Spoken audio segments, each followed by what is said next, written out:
Bom, gente, com muito prazer, estamos iniciando mais uma segunda dupla e neste dia 28 de junho de 2021, com a presença do nosso querido amigo, professor doutor Jorge Vieira. Antes de tudo, gostaria de informar aos nossos telespectadores que o porquê da minha ausência, né, da ausência tanto minha quanto do professor aqui do canal nas duas últimas semanas. Esse canal é uma espécie de laboratório, como eu já havia dito, do meu curso de jornalismo e extensivo também ao curso de Direito. Eu precisei me ausentar para poder fazer as provas da faculdade, então a gente está voltando agora com tudo em cima, algumas entrevistas já estão marcadas, né, aqui para o canal, aguardem, vem novidade por aí, e a nossa segunda dupla agora dando continuidade, sequência com a presença do nosso querido amigo, professor Dr. Jorge Vieira. Lembrando a vocês que o currículo do professor está disponível na transcrição deste vídeo. O tema do encontro de hoje é CPI da Covid e os desdobramentos de uma negociação recheada de mistérios. Professor, boa noite, seja muito bem-vindo a este nosso encontro. E olha só, desde já preciso citar, né, que na última semana foi cercada aí por novidades a respeito do presidente da República, que foi citado pelos irmãos Miranda, é verdade? E, para além dos casos de peculato, carinhosamente apelidados de rachadinhas, estamos diante de um novo escândalo, que é justamente a compra da Covaxin. Então, professor, veja bem, diante disto, cai por terra a imagem do que o presidente tentou passar todo esse tempo de paladino da moral e dos bons costumes? De fato, professor, ele prevaricou? Boa noite. Boa noite, Gabriel. Boa noite aos nossos seguidores. É com prazer mais uma vez, né? Tivemos essa pequena interrupção devido a situações pessoais do Gabriel, como já ele explicou. Estamos de volta. Olha, na verdade, o presidente Bolsonaro, e você disse muito bem, ele criou uma imagem, né? Só que a retrospectiva histórica da vida dele não tem absolutamente nada a ver com a imagem que algumas pessoas, a maioria é uma parcela significativa da população, e isso aí é o problema. Eu tenho dito que o problema necessariamente não é só Bolsonaro, o problema maior é a sociedade. Então, que a sociedade, parcela significativa da sociedade que votou nele, principalmente, acreditou na imagem, por vários motivos. Pela desconstrução que a mídia fez da política, pela desconstrução que a mídia, a grande mídia, Globo, Band, SBT, né, as grandes aglomerações midiáticas do Brasil, investiram na desconstrução do Partido dos Trabalhadores. Então, do ponto de vista ideológico, isso não estou dizendo que o Partido dos Trabalhadores não tenha tido erros, né? Possivelmente tenha tido erros, etc. Agora, uma coisa, você identificar os erros e você desconstruir uma instituição favoreceu a ascensão da extrema-direita, e a extrema-direita puxou segmentos do centro para o apoio.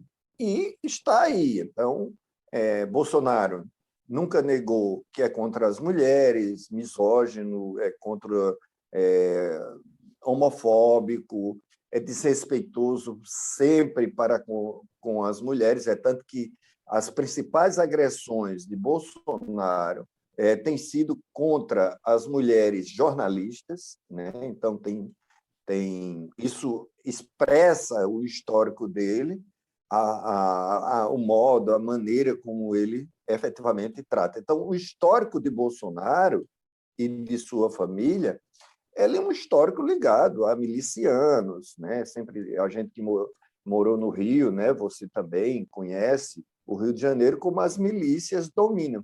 E os milicianos foram congratulados, homenageados na Assembleia Legislativa, enfim, pela família Bolsonaro. Então, não há dúvida do envolvimento, dos compromissos, da visão de mundo miliciana da família Bolsonaro, representado pelo pai, o Jair Bolsonaro, que hoje senta-se na cadeira de presidente da República. Ora, o que nos chama a atenção nesse momento, porque tudo isso está claro, o que a CPI tem revelado, né, a CPI da Covid no Senado Federal tem revelado, toda a população sabia, né? Bolsonaro não tem compromisso com a vida, Bolsonaro não tem compromisso com a população brasileira, Bolsonaro não tem compromisso com os trabalhadores, Bolsonaro não tem compromisso com indígena, com negro, com mulher, com LGBT, com homossexual, trans.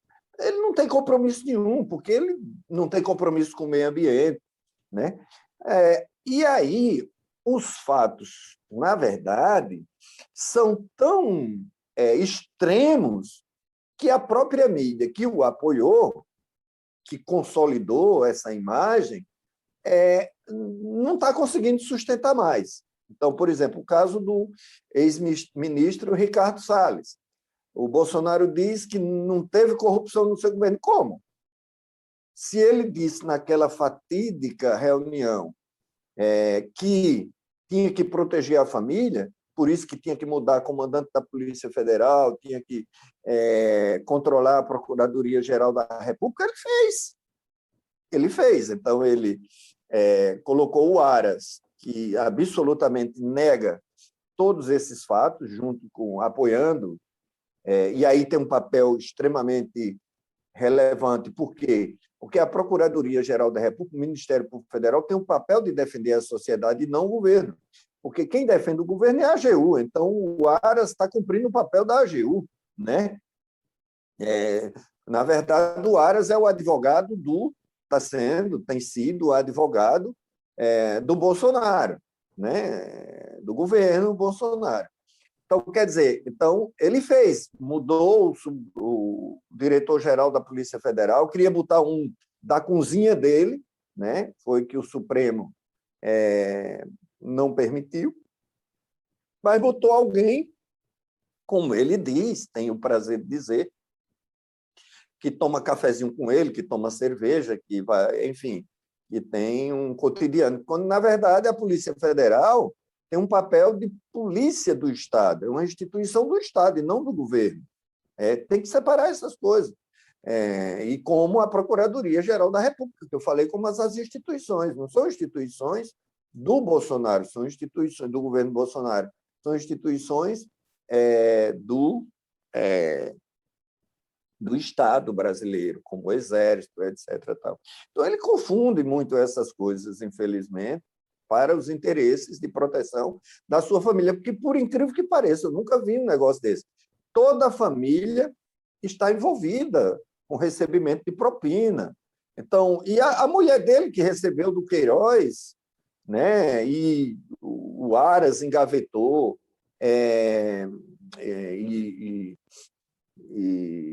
enfim, não encaminhou os processos como deveriam ter sido feito. O Queiroz, o Acef, que é o advogado da família, ligado, foi pego agora, escondido no banheiro das mulheres, no Senado. Olha que ridículo. Então, é uma situação muito ridícula que nós estamos vivendo, chegamos ao fundo do poço. Em relação ao depoente, do que você se referiu, do caso desse grande esquema de corrupção da Coronange, Covaxin. Da Índia, o grande problema é que, articulado com o Centrão, que é profissional, já todo mundo sabe, está claro, seria 1 bilhão e 600 milhões, você imagina, de dinheiro, né? Do esquema com empresas que estão sendo investigadas de fachada, né? E ele teve o azar, que é do mesmo grupo dele, né? E aí o governo agora, que sempre teve o Luiz Miranda como aliado, e agora está tentando desqualificar o aliado, entende? Então, Quer dizer, e o Luiz, que é do mesmo naipe, né? Das milícias, né? E do mesmo grupo, mas que agora denuncia o que estava acontecendo e dá nome aos bois, né? Dá um nome. E isso se chama, você me pergunta, ele prevaricou? Vamos ver, até agora, o inquérito, segundo ele, que encaminhou a Polícia Federal para investigar, o próprio superintendente disse que não tem o inquérito, né? Então, se confirmado até agora os dados que se tem, efetivamente, isso se chama prevaricação. Então, vamos esperar o desdobramento dos fatos, né? Objetivo, porque isso tem que ser comprovado. Ele disse que foi o Pazuello. O Pazuello, com certeza, vai ser novamente inquirido pela comissão de constituição, a comissão mista de investigação, de inquérito, e ele vai dizer se encaminhou ou não. Então, ele jogou a batata quente no colo do ex-ministro Pazuello, né? E vamos ver o desdobramento, como eu disse, de tudo isso. Perfeito. Professor, uma segunda questão é a seguinte: novos protestos aí contra essa patifaria do governo estão marcados para o próximo dia 3 de junho, né? E, aliás, 3 de julho, perdão, 3 de julho. E o que o senhor espera, né, dessa pressão que vem das ruas, que cada vez mais tem ganho força, né, através das mídias sociais? Então, esse chamamento público, né, para que todos possam aderir ao movimento, será que desta vez, professor, o Brasil de fato está acordando? O gigante acordou? Não, na verdade, o Gabriel, tem dois elementos aí. O primeiro, que a rua, ou as ruas, estavam dominadas somente pelos bolsonaristas, porque não tinha nenhum compromisso com o isolamento social, com os instrumentos de proteção, e não tem, continua não tendo, porque eles estavam exatamente com a lógica da imunização de rebanho, né? Então, esse era a lógica da política do governo Bolsonaro. O que acontece é que a situação ficou extrapolando. Nós temos um índice de desemprego muito grande, nós temos uma situação de miserabilidade muito grande, a economia está estagnada, está parada, enfim, todos os índices. E aí, na verdade, a população contrária a essa política genocida do Bolsonaro, na verdade, a panela de pressão explodiu. Na verdade, é isso. E muitos que eram bolsonaristas estão percebendo isso. Muitos que eram bolsonaristas estão mudando de barco, porque estão vendo que as pessoas de bom senso, minimamente de bom senso, que não foram iludidas pelo discurso, pela imagem construída do Bolsonaro, estão vendo que a situação não corresponde com a realidade e estão sendo atingidas diretamente, com o desemprego, com a morte nas famílias, por falta de uma política de saúde voltada para a proteção da população. Enfim, estão se dando conta, estão despertando e estão indo para a rua. Então, esse caminho não tem volta, do meu ponto de vista, né? E a população cada vez mais vai aderir, vai apoiar, porque nós estamos caindo cada vez mais no fundo do poço, que é para onde o senhor Jair Bolsonaro está levando. Proteger sua família, e aí eu acho que as pessoas pensavam que era proteger a família da população. Quando ele dizia que ia proteger a família, é a família dele, né? Que estão envolvidos com rachadinho. O Flávio comprou mansão em Brasília de milhões e milhões, né? 6 milhões de reais. Isso. Então, quer dizer, a população está caindo na ficha que esse governo. E o Luiz Miranda está hoje aí nos meios de comunicação, nos sites, está dizendo que o esquema de corrupção no governo Bolsonaro é maior não tem limite, né, em relação a essa questão da vacina da Índia. É um pinto diante do esquema de corrupção do governo do Bolsonaro, segundo o Luiz, que é da cozinha, porque você imagina, você ser recebido num sábado à tarde pelo presidente da República, tem que ser da intimidade, né? Então, o Luiz é da intimidade, então ele conhece a cozinha muito bem, a cozinha de Bolsonaro. Só pegando um gancho nisso aí que o senhor falou, era até uma das questões aqui que estava elaborada. O deputado recentemente lançou aí mais um vídeo, né, falando que, olha, Bolsonaro é bom tomar cuidado, não falar muita coisa por aí, porque deve ter uma carta na manga. O senhor acredita, professor, que essa reunião foi filmada, gravada por áudio, alguma coisa? Porque não é possível, né? Ali em Brasília só tem macaco velho, o pessoal sabe bem o que faz. Brasília não é para amadores. O senhor acredita nessa O próprio possibilidade? Luiz conhece Bolsonaro, como eu disse, Luiz é da cozinha dele. Não, mas o senhor acredita que ele tenha gravado?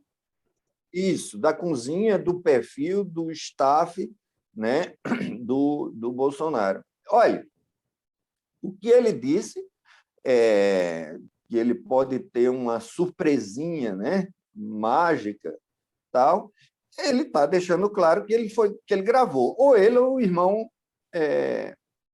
ou os dois gravaram para ter segurança de não ter problema de um ou de outro. Justamente.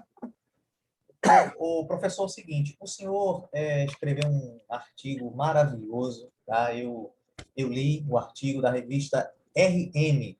Eu convido a todos vocês, nossos telespectadores, para ler, né, esse artigo da revista RM, com o título Renan Calheiros, um senador que o Brasil precisa.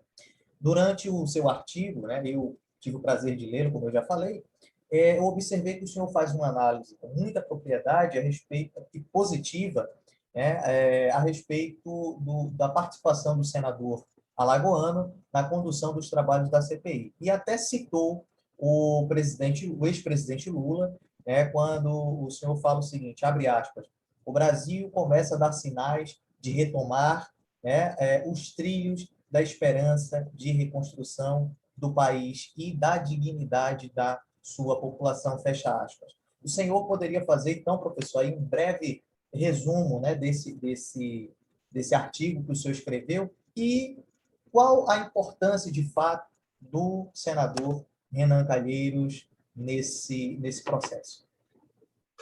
Eu vou destacar 3 questões nesse artigo. A primeira, assim, é sobre hoje quem deveria ter presidido o Congresso Nacional, e eu escrevi um artigo também sobre isso, na gestão anterior do Alcolumbre, era o Renan Calheiros, senador Renan Calheiros. Por quê? Porque o Brasil precisava de estatura política. O Senado não é para amador, a Câmara Federal, a política pública. E esses amadores está demonstrado que a não política foi um desastre para o Brasil. A mídia demonizou a política, demonizou os políticos, né? E vieram amadores, com interesses, sem discurso, sem base, sem construção política.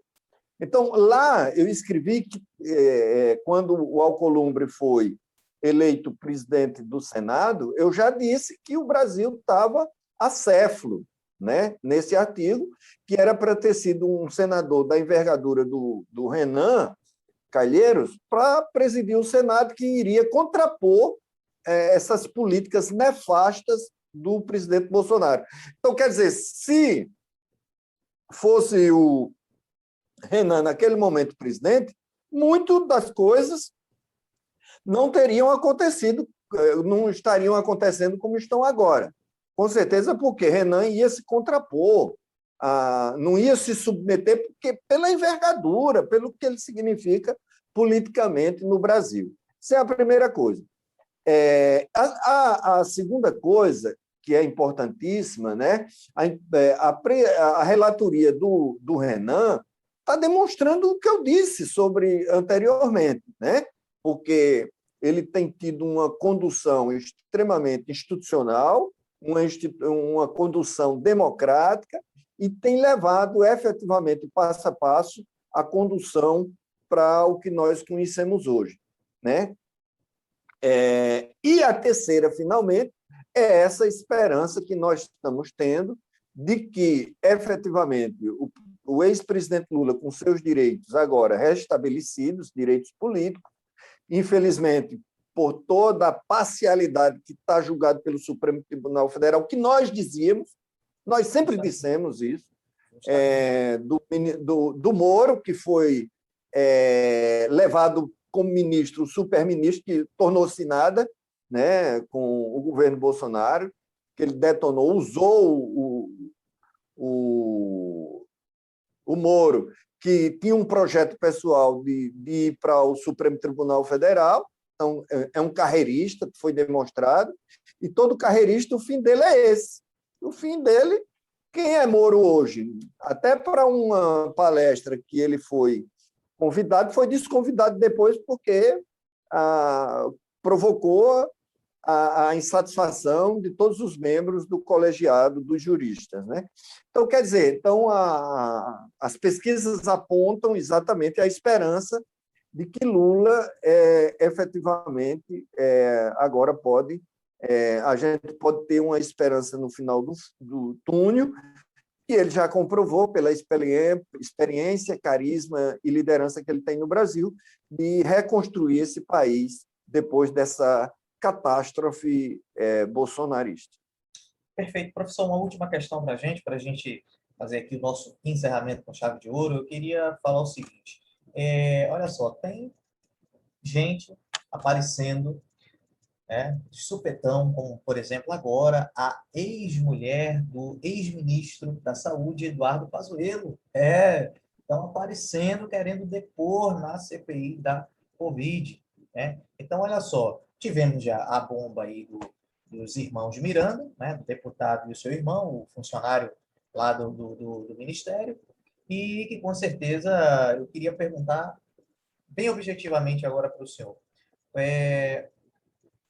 A questão da CPI, o senhor acha que vai acabar com a resolução sendo tomada pelo Supremo ou pela Câmara? Porque o Aras, o senhor bem disse, está debaixo das cobertas há muito tempo e a gente sabe que ele não vai fazer nada contra o seu amo. Portanto, a sua opinião pessoal, diante do que o senhor está vendo, o senhor acha que o Supremo resolve ou a Câmara, professor? Olha, bem objetivamente, vai depender da mobilização da sociedade. Das ruas? Das ruas, exatamente. Eu sempre disse que o Centrão não se alia, o Centrão se empresta. Então, ele está agora emprestado e, em qualquer momento, ele pode pular do barco, como já tem indicações de que os deputados e senadores do Centrão já estão pulando do barco. Então, eles pulam com a maior facilidade. Não pense que o Centrão... Só para enriquecer a sua fala, hoje, agora há pouco, eu acabei de ler que 11 partidos do Centrão, 11 partidos, votaram contra, por unanimidade, esses 11 partidos, contra o voto impresso que o presidente da República tanto queria. Então, isso já demonstra isso que o senhor está falando. O Centrão não tem compromisso mesmo com ninguém. Não, o Centrão é só um grupo de aluguel. E ele só fica... Ele já faz no contrato, que o contrato tem prazo de validade. E o prazo de validade, quem determina, ele pula do barco, sem nenhum princípio ético de compromisso de nada, né? Então, até um grupo para ir apoiar Bolsonaro não precisa dizer mais nada, né? Se um grupo que vai dar sustentação a um governo bolsonarista já diz tudo. Então, é isso. A Câmara vai depender do ruído das ruas, e é isso que a gente espera cada vez mais. E o presidente da Câmara, o Arthur Lira, todo mundo já conhece qual é a sua postura nesse processo. Tá bom? Então é isso. Perfeito. Quero agradecer mais uma vez para esse momento e dizer a vocês que na próxima segunda-feira estaremos novamente aqui de volta. Isso, Um grande perfeito. abraço. Gente, um grande abraço para todos e até a próxima segunda-feira. Tchau, professor. Valeu.